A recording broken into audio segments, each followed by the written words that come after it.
दोस्तों, क्या आपको पता है डायनासोर का अंत होने के पीछे का असली राज या इंसानों के इस धरती पर पहली बार आने का रहस्य? आज के वीडियो में ऐसे कई रहस्यों से पर्दा उठने वाला है, तो वीडियो पर अंत तक बने रहिएगा। ये बात है 7 करोड़ साल पहले की। पृथ्वी से एक भयंकर उल्कापिंड टकराया और पृथ्वी पर हर एक चीज खत्म हो गई। पृथ्वी पर जितने भी 20 किलो से बड़े जीव थे उनका खात्मा हो गया, यहाँ तक कि डायनासोर्स भी। यही वो वक्त था जब पृथ्वी पर एक नई प्रजाति का उदय हुआ। इनका नाम था स्तनधारी। ये उस वक्त कुछ छोटे जानवर थे जिन्होंने अपने आप को इस महाप्रलय से बचा लिया था।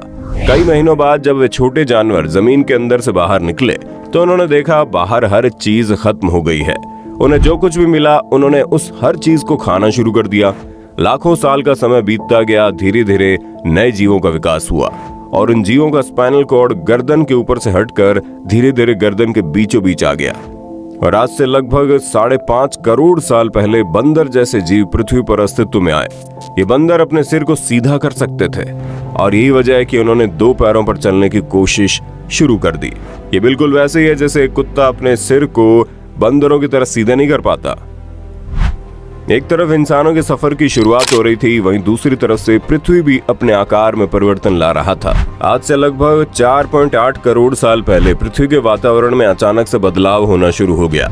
पृथ्वी के नीचे टेक्टोनिक प्लेट में भयंकर हलचल हुई और धरती के 2 बड़े टुकड़े एक दूसरे में जाकर आपस में मिल गए। यही वो टुकड़े थे जिसे आज हम भारत के नाम से जानते हैं। और उस वक्त 2 महाद्वीप जब आपस में टकराए तो उसी टक्कर की वजह से हिमालय की पहाड़ियों का जन्म हुआ। इन पहाड़ियों की ऊंचाई इतनी अधिक थी कि उत्तर और पश्चिम की तरफ से आने वाली ठंडी हवाओं को उस पहाड़ी ने रोक दिया, जिस वजह से पहाड़ों के ऊपर भयंकर बर्फ जमने लगी।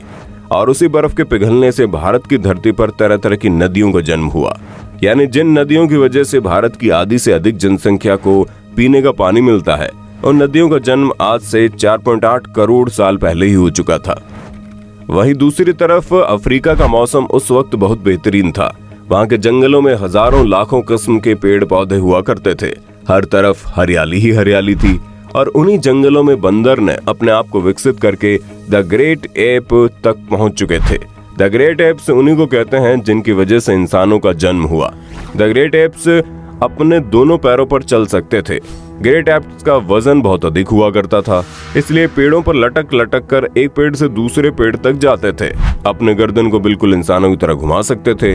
उनके पैरों के पंजे विकसित हो रहे थे, उनके हाथों के पंजे विकसित हो रहे थे।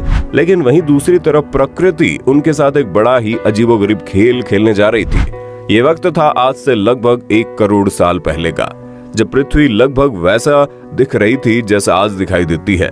मैदानी जंगलों में तरह तरह के जानवरों का विकास हो गया था, ऐसे जीव जो मैदानों में रह सकते थे। लेकिन ये घटना आज से लगभग 40 लाख साल पहले की है, जब पृथ्वी की जमीन में अचानक से बदलाव होने लगा। धरती के भीतर टेक्टोनिक प्लेट में एक भयंकर हलचल हुई और अफ्रीकी महाद्वीप के अंदर एक नई पहाड़ी का उदय हो गया। इस अफ्रीकन पहाड़ी को आज ईस्ट अफ्रीकन रिफ्ट वैली के नाम से जाना जाता है। ये एक ऐसी घटना थी जिसने द ग्रेट एप को इंसान बनने पर मजबूर कर दिया। जैसे अफ्रीका महाद्वीप पर उस पर्वत श्रृंखला का उदय हुआ, वहाँ के हरे भरे जंगलों में आने वाले मानसून पूरी तरह से रुक गए। अफ्रीका के जंगलों में बारिश होनी बंद हो गई क्योंकि रास्ते में एक बड़े पहाड़ ने हर एक चीज को रोक रखा था। पानी के अभाव में धीरे धीरे अफ्रीका के जंगल रेगिस्तान में बदलने लगे।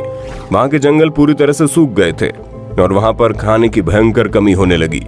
जब उन ग्रेट एप्स को अफ्रीका के जंगलों में खाने के लिए कुछ नहीं मिला, तब वे लोग पेड़ से उतरकर जमीन पर भोजन की तलाश करने लगे। और यही वो वक्त था जब ग्रेट एप जमीन पर अपने 4 पैरों के बजाय सिर्फ 2 पैरों का इस्तेमाल करना चालू कर दिए। और यही वजह से इंसानों का भविष्य सुनहरा होने का पहला कदम रखा जा चुका था। यही मानव इतिहास का धरती पर रखा गया पहला कदम था, जो अफ्रीका में खाने की कमी की वजह से रखा गया। द ग्रेट एप्स जब जमीन पर 2 पैरों से चलना शुरू किए, उस वक्त उनकी लंबाई लगभग 4 फीट की होती थी। उनका शरीर लगभग हम इंसानों के जैसा ही था, लेकिन उनका शरीर दिखने में बिल्कुल बंदरों की तरह लगता था। कहा जाता है कि हमारे पूर्वजों ने जब 4 पैरों की जगह 2 पैरों पर चलना शुरू किया, तब उनके शरीर की ऊर्जा बचने लगी और जब वे उस ऊर्जा का इस्तेमाल अपने दिमाग को इस्तेमाल करने में लगाने लगे।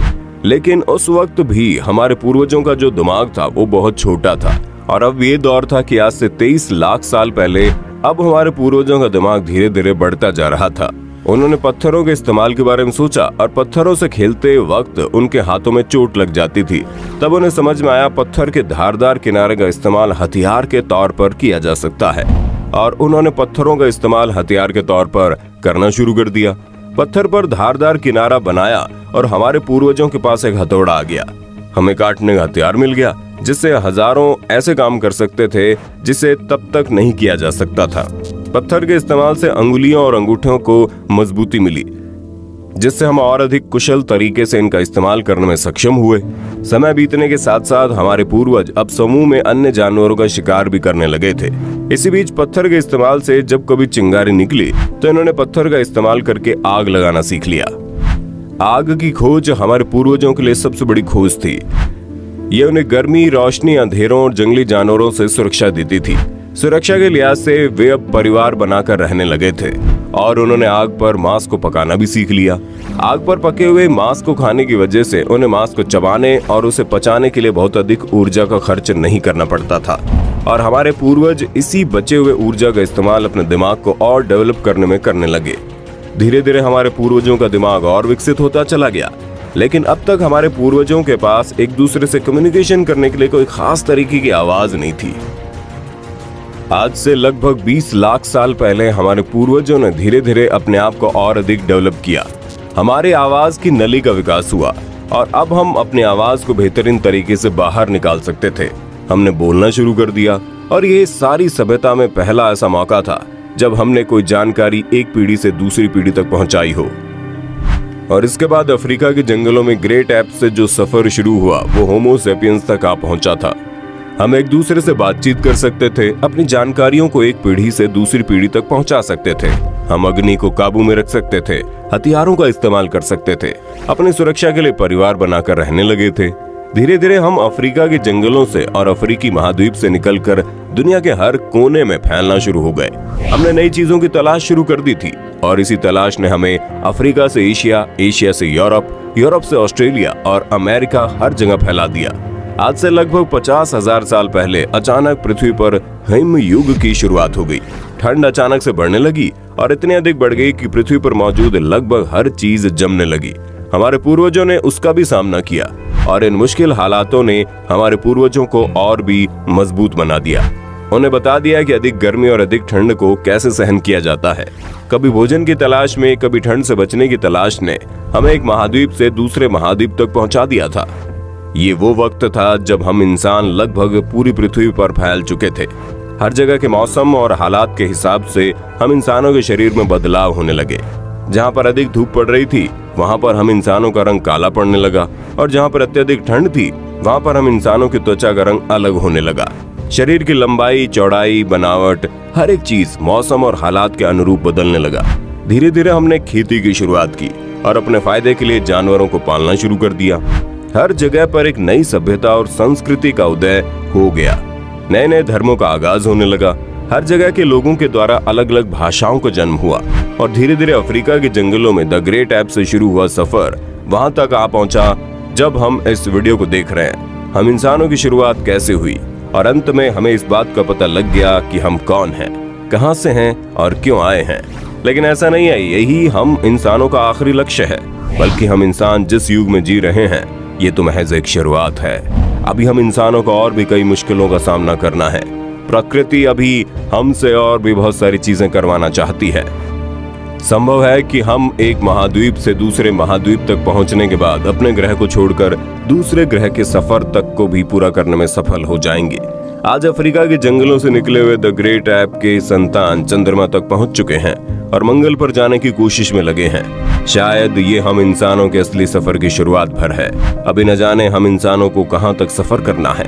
दोस्तों, उम्मीद करते हैं जानकारी आपको अच्छी लगी होगी। वीडियो अच्छी लगी तो लाइक कीजिए, हमारे चैनल को सब्सक्राइब करके बेल आइकन को ऑन करना बिल्कुल मत भूलना, क्योंकि the earth adventure in Hindi की टीम आपके लिए हर रोज ऐसे इंटरेस्टिंग वीडियोस लाती रहती है।